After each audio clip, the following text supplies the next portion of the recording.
punch for the industry.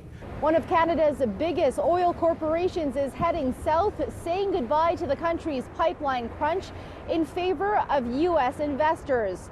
Encana's announcement to move from its headquarters here comes amid a grim forecast for the industry. Now is an exciting time for our company. Encana Corp says there will be no layoffs. A spokesperson described it as changing its corporate domicile and registering as a U.S. company, labeling it a piece of paper that will live in Delaware, where it's closer to big investment. Part of the change includes renaming the company to Ovintiv. This is a pretty depressing slide. The move comes as energy associations presented their 2020 outlook, pointing to charts that one speaker said, quote, makes me want to cry. There's no optimism at all.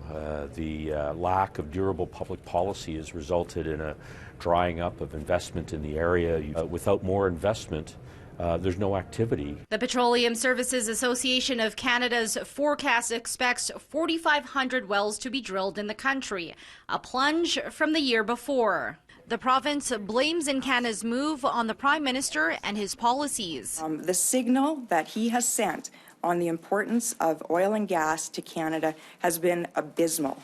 And it's very difficult for investors to want to have confidence in Canada. So you're now seeing boards of companies, especially public companies, looking to move and really highlight their abilities, not only in terms of where the revenues are coming from, which are growing in the U.S., but what the investment potential is. And several earnings reports are also out with some mixed results. Encana had a third quarter profit of $149 million, way up from the $39 million it made a year ago.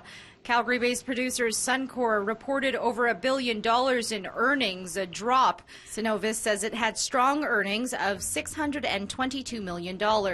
Wherever the base is, analysts say Canadians need to understand the ripple effects of an energy industry without a major pipeline.